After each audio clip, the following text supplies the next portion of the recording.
Hi everybody, welcome to this week's question and answer video. I do this every week on Mondays, answering your guys' questions from last Monday. And please ask me anything down below you want. Just tell us your location. Tell us where you are, please. I'll try to say that 100 times so you guys hear me. Tell us where you are. Asking me anything you want down below in the comment section. Come back next Monday for the next video to see my answer. And let me know what you think of my answer. Let me know if I missed a question. Let me know if I misunderstood your question. Okay? And you can keep a dialogue. You can keep asking me more questions about the same situation. Give me more information. Maybe I can help you better. Thank you. All I ask, or not all I ask, I am asking you, please, to support a petition I made a while ago. It's called Stop Narcissistic Online Bullying. Everyone has been stalked online. A lot of us have been bullied. And it's disgusting, and it's huge on the rise. It's the number one cause of young people taking their lives, and it's only getting worse. Everybody needs to fight this. I started a petition. All you got to do is sign it. The link is down below in the description box. It's in the comment section. You just touch it and say, yes, I accept it. And it's everyone in the world. Thank you very much. So let's get into the questions. Lots of good questions. And again, if I miss your question or misunderstand it, I need you to tell me. I don't do it on purpose. It happens. So this is Ben from Florida. Hello, Ben. Swampy, South Florida. That's about to change, huh? Thank you for all your help. You're welcome. After pulling back and putting myself first, my boss took away my best pay, leaving me with nothing at all. So, quick catch up. Ben got a job from a woman who was married. This job didn't pay very much at all. She not only wanted him to work for her, she wanted him to hang out with her every single day, even go to church with her on Sundays. But she was married, and she wanted to spend more time and showed more interest in Ben instead of her own husband, and Ben was uncomfortable with that. And the second Ben found a nice way to just say, I think I should get another job or not hang out with you on Sundays, something like that, she immediately flipped. The nicest person ever, and just turned on him in a heartbeat, in a second, because she's not getting her way. I lived off of noodles for a week and was able to secure a new job, making livable wages, basically double what I was making. Awesome. When I picked up my last check, she was nasty to me. For no reason. You did nothing. She can't tell you what you did, can't she?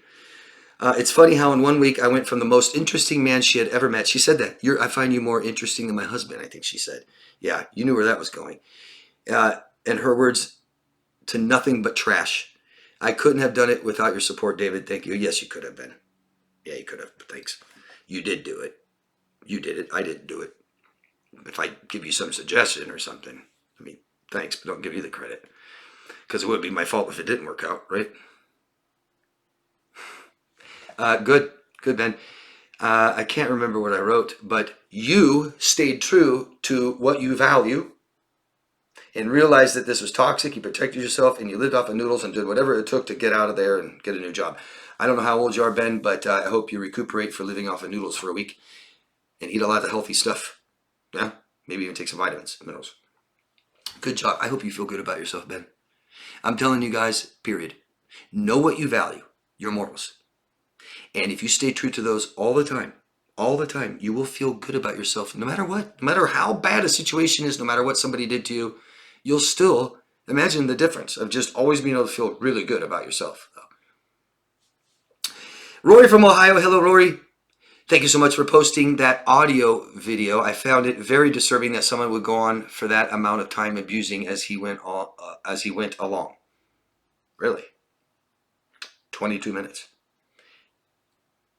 Maybe try all days.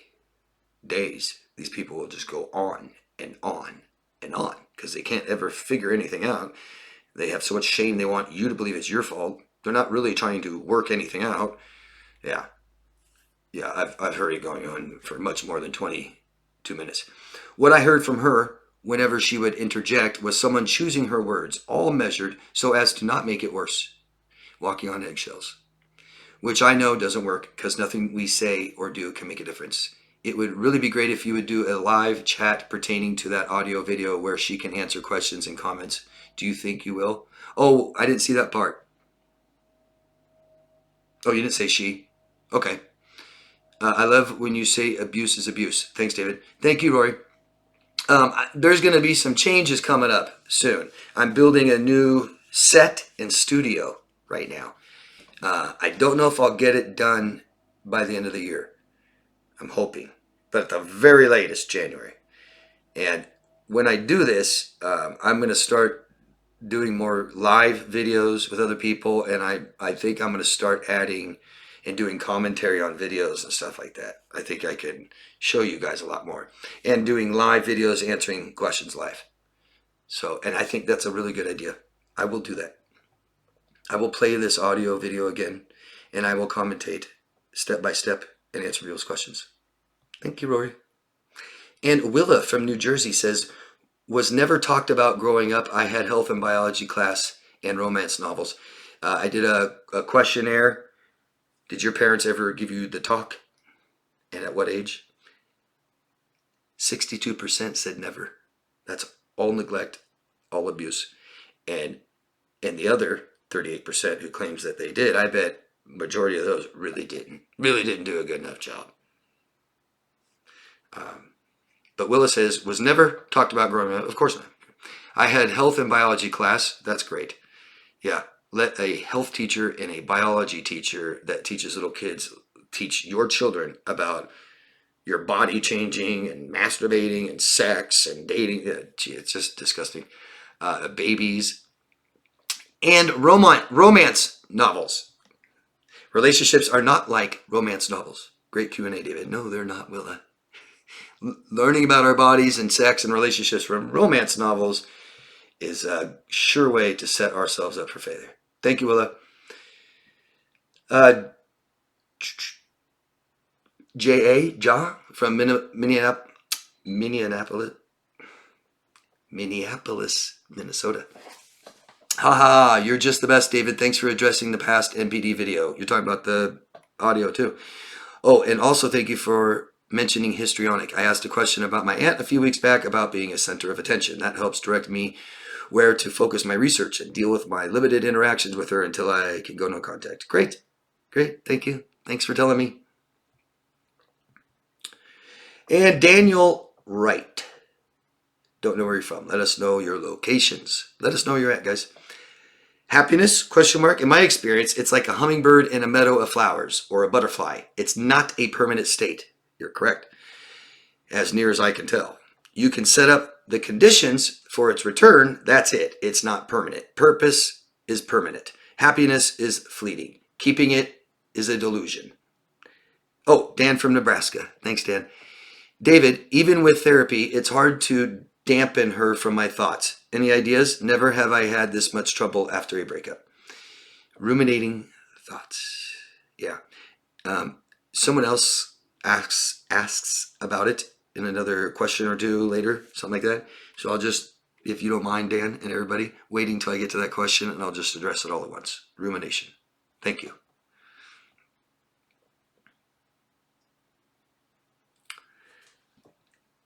I think Dan from Ireland. Hi, David. Just wanted to say your videos have really helped me to not pass judgment, but protect myself and better understand individuals with particularly predatory personality types. I used to work with a girl with BPD and was always second guessing myself.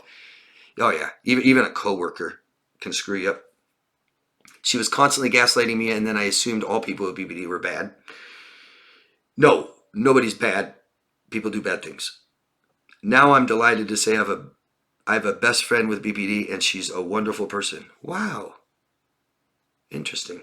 I just have to learn not to get drawn in too much or give her false signals, if that makes sense. I sure do. Boundaries. But I'm also much better at understanding and detecting narcissistic individuals, and I have the tools to protect myself from them now. Much love from Ireland. That's awesome, Dan. Thanks for sharing that. Interesting. You have a new, good best friend with borderline. I don't know if she tries to become a better person. Is she working on herself still? I hope so. Thank you. And Emily from South Africa says, what has worked for you in getting rid of rumination and stopping people argue with you in your head?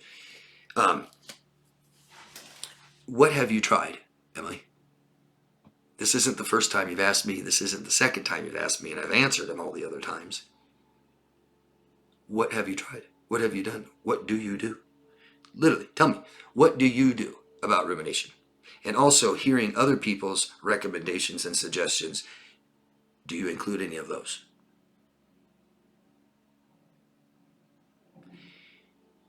Rumination. I'm going to touch on it. I don't tell all. I need some people to come get coaching from me. I don't tell all my secrets. And this video can only be so long. Rumination is obsessive thoughts. So you have a couple elements here, okay? You have trauma, where I felt at that time helpless, hopeless. My brain was traumatized. My nervous system might have gone offline. It's too much. We need to know what happened. We need to make sense of it. Whether it was I didn't get closure, I think it's all my fault, but I didn't do it. You know, these kinds of things. Did I make them do this to me? Is it my fault? Am I the sick one? All these things. We need to find the facts. And this is not factual. During trauma, neglect, and abuse, we lose a sense of who we are. These 5 major parts, right? We didn't get what we needed. It's not what we wanted. It didn't feel good. I lost my values, and then my beliefs. Don't happen to those. But we lose a sense of ourselves, and then this thing takes over. These are where thoughts are generated from our brain. And it's not us, and we're not necessarily in control of it. And also, this is in fact. So it spits out anything it can so that we stay alive. No change. But it needs to understand our experiences. Okay? It needs to make sense of it, because what that equates to is who I am.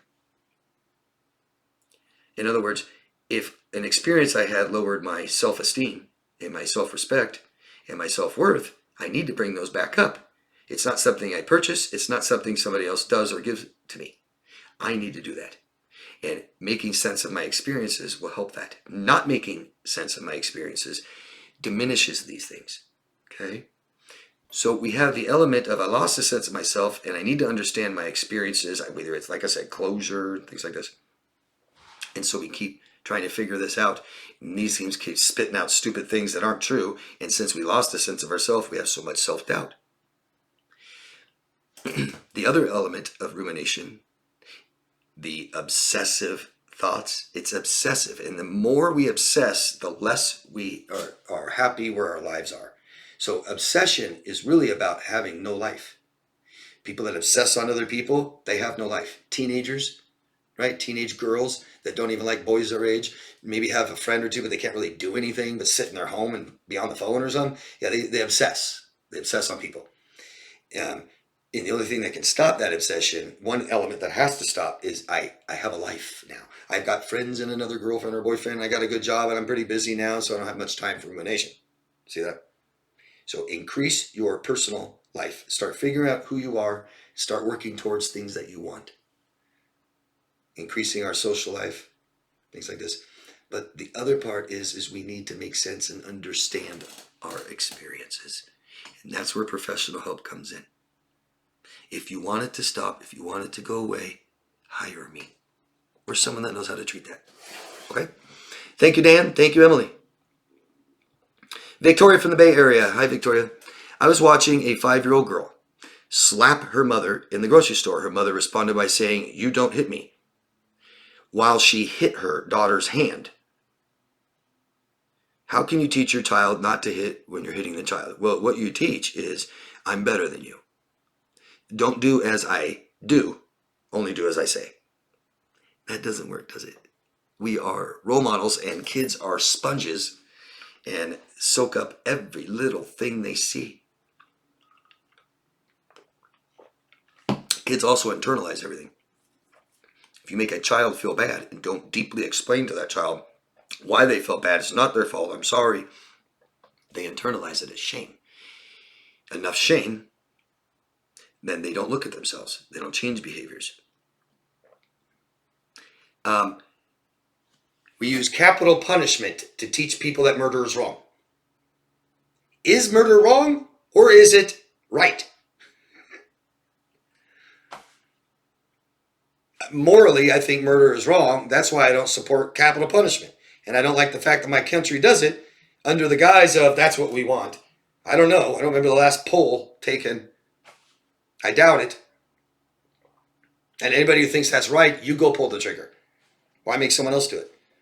You go kill them. Have bodies on your life in your hands. Anyway, yeah, we teach children by example. Yeah. They aren't going to listen to what you say. They're going to do what you do. You cannot teach someone that hitting is wrong by hitting them. You're lowering and diminishing their self-worth, their self-respect, their self-esteem. You're traumatizing them. Stop hitting your kids, and I don't give a shit where you live. Don't give me that bullshit that, oh, in our country, David, oh, here down south. I get it. I grew up in Houston, Texas, and would get the shit beat out of me all the time. Switches, kitchen tools, till I bled, stuff like this. Yeah. Oh, it was great. Yeah. I learned so much.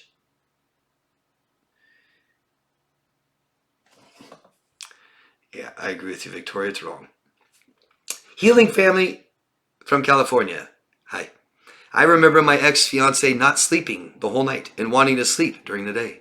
Like his sleeping pattern would be off for days, sometimes sleeping very little in a total of 3 days. What does that happen to them? What does happen to them?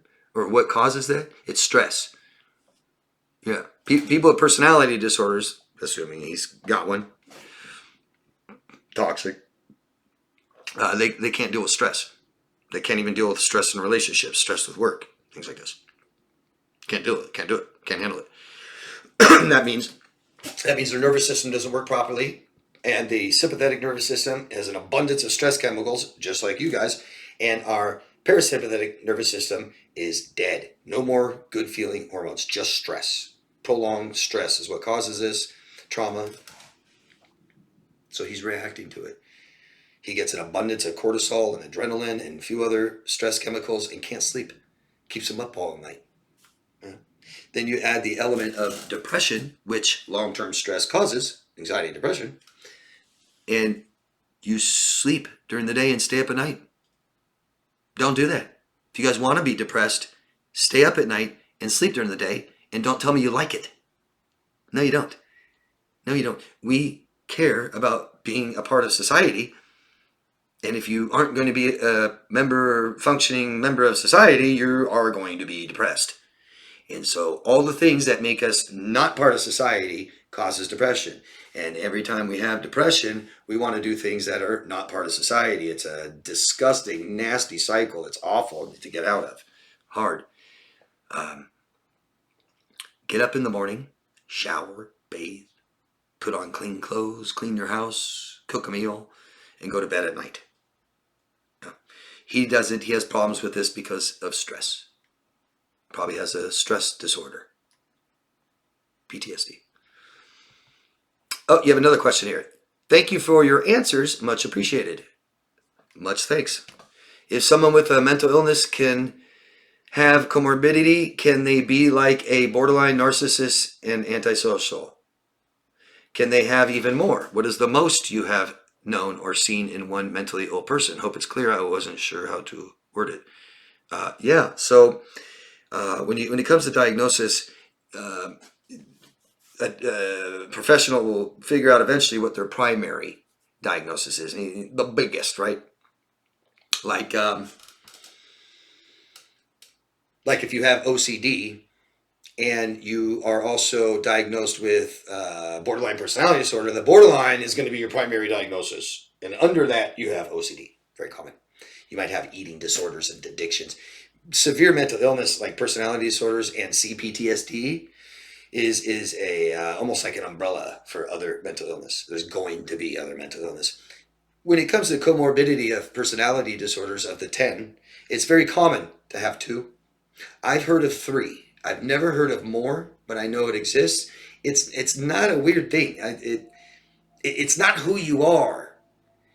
It's just behaviors, traits, you know? And do they have the exact number? Yes, no, oh, not quite. One short. Oh, they don't have it. They don't have that disorder now. I mean, it's not just a black and white science, you know? And I can't remember. It's the most common I hear of is the cluster Bs having comorbidity at more than one, and it's usually in that cluster B, not always. I've known someone diagnosed with schizotypal, which is most of your homeless people, and borderline. I've known someone diagnosed, very, very common, histrionic and borderline seem to be comorbid, and very common narcissistic and antisocial seem to be comorbid, and very common borderline and narcissistic seem to be comorbid. I even knew a woman who was borderline and a sociopath, antisocial. Because once you get more, look, you have problems associated with one, and then you have problems associated with the other. So when you combine those, it's twice as nice. Right? I mean, if I have 10 mental illnesses, I'm probably more sick than the person that has one. See that? It multiplies. And someone could have 4, 5. You said all 10. I mean, if they fit the criteria, then they do. It's pretty simple. But I haven't seen it. No, I haven't seen it. Did I answer your question? Let me know. Thanks. Tony from Tampa Bay. Do you think these narcs are acting consciously, or is this behavior just default or instinct? So the first part, it's not black and white, conscious of some, not conscious of other. I've made multiple videos about this. Just recently I made one. You can scroll down. I've answered this recently in Q&As. And it is their default and instinct. So they've never done it any other way. Okay. It's not like sobriety, right? Where I was sober during these months, but then I fell off the wagon and I'm a piece of shit. And then I got back on the wagon and I was good for this. No. It's they abuse people and that's it. That's it. They don't know any other way. They're not capable of any other way. You can force them and control them for a short time and they'll be on their best behavior. Yeah. Doing things they don't want to do, not finding that it's better. It's more stressful. It's worse. It's harder. And then they eventually fall off the wagon. So I hope that makes sense. You guys would be like, do you think they're having a healthy relationship now? Do you think they're better off with the other person? No. Someone with a cluster B personality disorder does everything this way, and that's it. It's a pervasive pattern of rigidity. They didn't have a healthy relationship before you of any kind, and they probably will never have one after you. It will always be like this. Massive. You can talk to the other victims and you will compare notes, and it's exactly the same. Took them 6 months to hit you, and then after that they started doing this, and they started lying about the same exact things. They cheated on you as they cheated on them the exact same month into the relationship. I mean, it's insane. Really. I'm not kidding. Every time I hear about it, it's exactly like that. Get it? It's not like the next relationship they just decided not to abuse them, and they saw that was wrong, and they really like this person, so now they're going to function well and meet their needs, and everything's fine. Never. It's about capacity, capability. They don't have it. They showed you who they are, and that's who they've always been, and it's who they will be. They don't do things differently than that. That's it. A pervasive pattern of rigidity. They don't bend. They don't agree. They just break. Let me know if I answered your question, Tony. Thank you. Hi, David Gregg from Washington. Hi, Greg. I looked through 7 years of text messages with my fiance. Ooh, are you done? Delete them. Her. You don't love me? Me. I love you with all my heart, and I'm always available. I won't say her, him. I'll just do the voices. You don't love me? I love you with all my heart, and I'm always available for you, honey. But do you really love me? Yes, I'd do anything for you. You sure? Her. Don't talk to me because I don't think you love me. Yes, I love you, honey. I don't feel like talking. Please share what's bothering you. I don't think you love me the way you should. Borderline! I'm so confused because I poured out to her with my heart, finances, and time, with the end result of her saying that I'm stringing her along. Constantly block my phone calls, ghosting, and never call me again, and then the cycle would start again. You don't have control over her. You do have control over you. This relationship has major fucking problems, and you ain't fixing them. It's over. We just need to accept that. And I'm sorry. Nasty. This cycle, everyone, be careful of unstable people and unstable relationships, because that's what causes addiction. That's what causes dependency. That's what causes what you guys call trauma bond. Up and down, up and down. Get high, sober up. Get drunk, hungover. Gamble, lose all my money. See that? It's addictions. It's up and down, good and bad. And the more you do this, the more you're addicted. That's why we don't break up and get back together. We don't fight and leave each other and come back. We don't do this shit. She's disgustingly sick, and she doesn't try with you. She's not honest with you. She's not vulnerable with you. The problem is her. She has problems, and she's stuck with herself, and she may not be able to fix these problems, but you're not stuck with her. And if you want help, hire me or someone else. Because a lot of things in life we can't do alone for some people, okay? And trying to do some things alone could get us killed, could ruin our life, could change who we are psychologically. We don't want that. I'm sorry, Greg. Yeah, if you want help, there is help available, okay? And you need it. Yeah. Don't keep wasting your life and getting more addicted and more traumatized and things like this and letting your whole life pass you by. That's it, guys. Thank you very much for your questions. They were great. Let me know what you think of my answers, okay? I'll see you next week. Have a beautiful week. Share your examples, stuff like that. If you can, share or like the video, subscribe to the channel. And if anybody wants coaching, you can find me at daviddemars.com. The link's down below. Love yourself first, guys. Thanks. Bye.